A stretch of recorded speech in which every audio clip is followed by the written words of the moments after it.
नमस्कार विद्यार्थियों, आज हम जो जाति व्यवस्था है उसको समझने का प्रयास करेंगे। ये भारतीय समाज की एक अनूठी विशेषता है कि हमारे यहाँ समाज में जो अ, वर्गीकरण है, जो समाज का खंडात्मक विभाजन है, वो जातियों के रूप में है। जाति व्यवस्था भारतीय सामाजिक संरचना की एक आधारभूत विशेषता है। भारत में सामाजिक स्त्रीकरण की प्रक्रिया का मूल आधार जाति और वर्ण रहा है। आज हम वर्ण की जगह वर्ग को रख सकते हैं। पश्चिमी देशों में केवल वर्ग के आधार पर स्त्रीकरण होता है, जबकि हमारे यहाँ जाति है वो सामाजिक स्त्रीकरण का प्रमुख निर्धारक है। हिंदू समाज प्राचीन समय से ही जाति के आधार पर अनेक श्रेणियों में बंटा रहा है। जाति व्यवस्था के आने के कारण हमारा समाज समस्तरीय और विषम स्तरीय रूप से अनेक भागों में बंटता चला गया। तुलनात्मक रूप से देखें तो जाति व्यवस्था के अंतर्गत अनेक श्रेणियों में बंधे समूह वर्ग व्यवस्था में श्रेणीबद्ध समूह से कहीं अधिक संख्या में है। भारत की वर्तमान सामाजिक संरचना को देखें तो पता चलता है कि वर्तमान में समाज न केवल जातीय आधार पर बल्कि वर्गीय आधार पर भी स्त्रीकृत हो रहा है।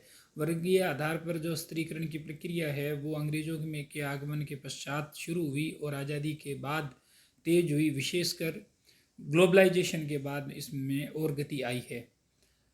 तो इस लेक्चर में हम जो जाति व्यवस्था की क्या जाति की अवधारणा है और वो इसमें क्या परिवर्तन आ रहे हैं उन सबको समझने का प्रयास करेंगे। सबसे पहले बात करते हैं जाति के अर्थ और परिभाषा की। जाति शब्द अंग्रेजी के कास्ट का पर्यायवाची है, जिसका उद्भव पुर्तगीज शब्द कास्टा से हुआ है, जिसका अर्थ नस्ल, मत विभेद तथा गति से है।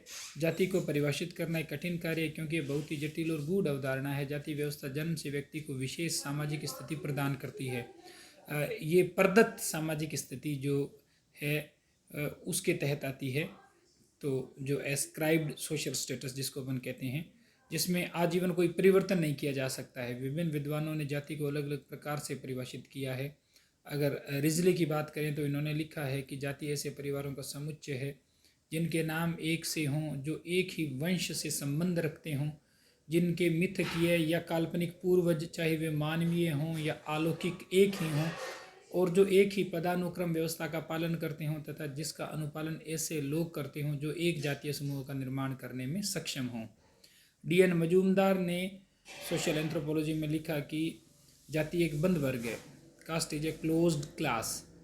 पी.एच. कूली ने जाति व्यवस्था को वंशानुगत व्यवस्था से जोड़ते हुए कहा कि जब एक वर्ग विशेष मुख्य रूप से वंशानुगत पदानुक्रम व्यवस्था पर आधारित हो तो हम उसे जाति का नाम दे सकते हैं। कुल मिलाकर के जाति एक ऐसा वर्ग है जो बंद है, जिसका आधार जन्म है, इसीलिए इसे जो है वो प्रदत्त सामाजिक स्थिति यानी एस्क्राइब्ड सोशल स्टेटस कहा जाता है, जो जन्म के साथ व्यक्ति को मिलती है और जिसमें कोई परिवर्तन नहीं होता। केतकर ने कहा है कि जाति एक सामाजिक समूह है जिसकी कुछ विशेषताएं हैं, जैसे जाति की सदस्यता उन व्यक्तियों तक ही सीमित है जो कि जाति विशेष के सदस्यों से ही पैदा हुए हैं, और इस प्रकार उत्पन्न होने वाले सभी व्यक्ति जाति में आते हैं जिसके सदस्य एक अविच्छिन्न सामाजिक नियम के द्वारा अपने समूह से बाहर विवाह करने से रोक दिए जाते हैं। जो हालांकि जातियों में गोत्र बहिर्विवाह होता है पर जाति अंतर विवाह होता है। उपरोक्त परिभाषाओं से स्पष्ट है कि जाति एक ऐसा सामाजिक समूह है जिसकी सदस्यता जन्म के आधार पर मिलती है।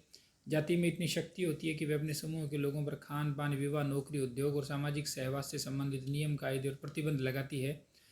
यहाँ यह भी ध्यान देने योग्य है कि जाति व्यवस्था की प्रकृति गतिशील है और इसके द्वारा लागू प्रतिबंधों को आखिरी नहीं कहा जा सकता। जैसे आजकल अपन ये देखते हैं कि खान पान संबंधी नियम है वो पूरी तरह से टूट गए हैं और विवाह संबंधी नियम है वो भी टूटते चले जा रहे हैं। तो जाति में जो नियम है वो थोड़े से परिवर्तित हुए हैं। मोटे तौर पे अगर इसकी विशेषताओं की बात करें तो पहली विशेषता है जाति का सोपान जन्म पर आधारित है, यानी जाति की सदस्यता जन्म से मिलती है। जन्म के समय व्यक्ति की जो जाति होती है मरने तक वह उसी जाति का रहता है। जैसे ब्राह्मण जाति में जन्मा व्यक्ति ब्राह्मण की तरह ही मरेगा, चाहे वह जीवन भर पुण्य करे या पाप करे। मैकिम मेरियट ने किशनगढ़ी की जातियों का अध्ययन कर उनके भोजन और पानी के चरों को आधार मानकर श्रेणियाँ बनाई है। जातियों में श्रेणीकरण को निश्चित करने की एक प्रचलित परंपरा है जिसे रोटी बेटी और व्यवहार कहा जाता है, अर्थात कुछ लोगों के हाथों से पानी पी सकते हैं, कुछ के हाथ से बना खाना खा सकते हैं, कुछ लोगों के साथ वैवाहिक संबंध बनाए जा सकते हैं। वास्तव में समूची जाति व्यवस्था को सोपानों में बांधने का मूल आधार यही रिवाज रहे हैं। दूसरा, सहभोगी और सामाजिक सहवास पर प्रतिबंध। जाति प्रथा में ऐसे नियम जो निषेधात्मक नियम रहे, उनमें व्यक्तियों के आपस में भोजन और व्यवहार आदि बातों के संबंध में प्रतिबंध मुख्य है। कुछ जातियों में ये नियम बना कि वे दूसरी जाति के लोगों के हाथ का बना भोजन नहीं खा सकते। इसी आधार पर छुआछूत, पवित्रता या पवित्रता की अवधारणाएं जो है वो बनी। जिनको अपवित्र माना गया उनके हाथ से पानी, भोजन आदि पर प्रतिबंध लगाया गया।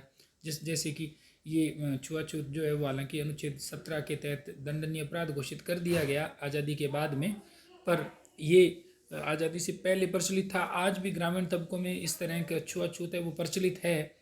तो ये एक मतलब सामाजिक निर्योग्यता की श्रेणी में आता है। तो ये जाति व्यवस्था की एक खासियत है।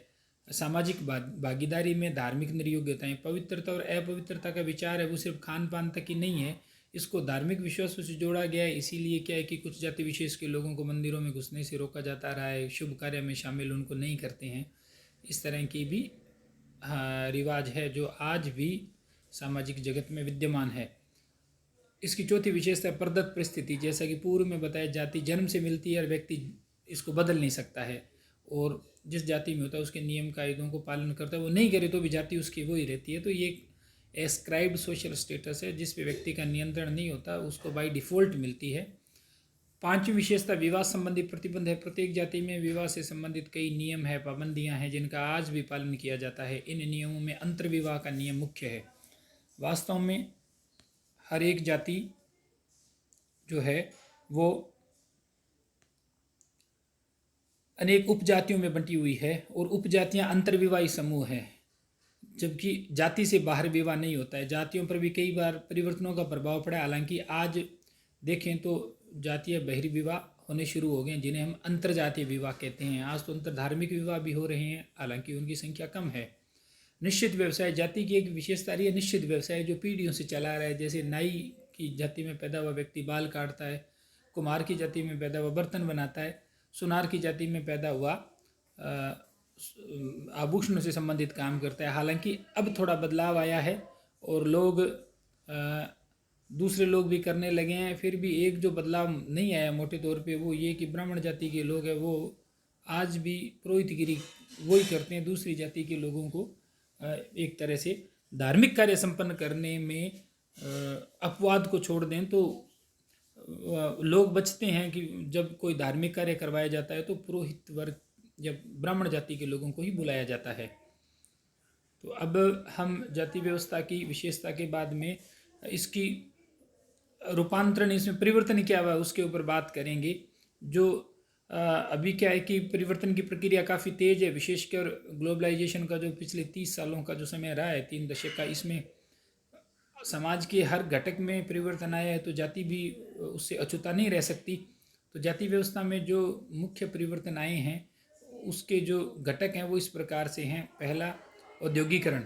औद्योगिक क्रांति के द्वारा औद्योगिक उन्नति हुई और बड़ी संख्या में नगरों का विकास हुआ।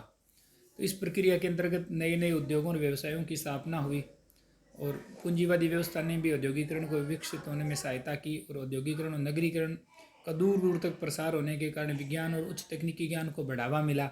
इस कारण कस्बों और महानगरों की आबादी बढ़ी, और आबादी बढ़ने के कारण लोग ज़्यादा घुले मिले, शिक्षा का प्रसार हुआ। तो इस कारण जाति व्यवस्था कमज़ोर हुई है। दूसरा, जाति व्यवस्था में परिवर्तन का जो मुख्य कारण है वो है शिक्षा का सार्वजनिकीकरण। पहले क्या था कि शिक्षा पर कुछ ही जातियों का अधिकार था, किंतु अब ऐसा नहीं है। जो शिक्षा है वो उसकी सर्वसुलभता हो गई।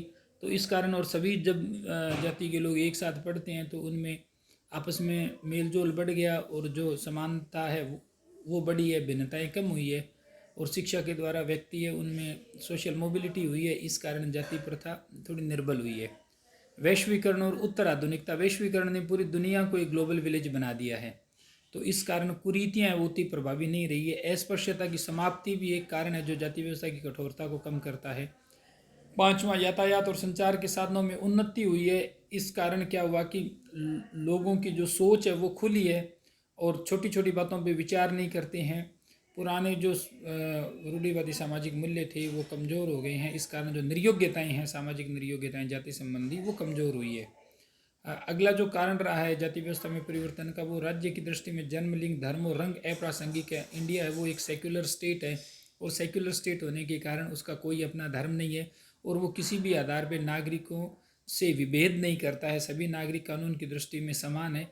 तो इस समानता ने जो है वो जन्म संबंधी और लिंग संबंधी, धर्म और रंग संबंधी जो निर्योग्यताएं थी उनको अप्रासंगिक बना दिया है।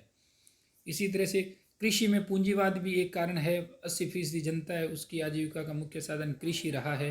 तो जब से 70 के दशक में जब हरित क्रांति आई इस देश में, तो उसने पुरानी तकनीकों की जगह नई कृषि तकनीक आई और कृषि पर पूंजीवाद का गहरा प्रभाव पड़ा, जिसने एक ही जाति के अंदर वर्ग बना दिए और वर्ग व्यवस्था जैसे बनी तो जाति व्यवस्था निर्बल हो गई। प्रजातंत्रीय जो सिद्धांत है वो भी ये कहता है कि प्रजातंत्र की व्यवस्था वो समानता पे आधारित है। इसकी ये जो समानतावादी जो सोच है वो लोकप्रिय होती जा रही है। तो जैसे जैसे वो लोकप्रिय हो रही है तो ऊंच नीच की जो पुरानी सोच है वो कमज़ोर होती चली जा रही है। अब कुछ और जो जातीय गतिशीलता से संबंधित चीज़ें हैं उनके बारे में हम नेक्स्ट चैप्टर में पढ़ेंगे।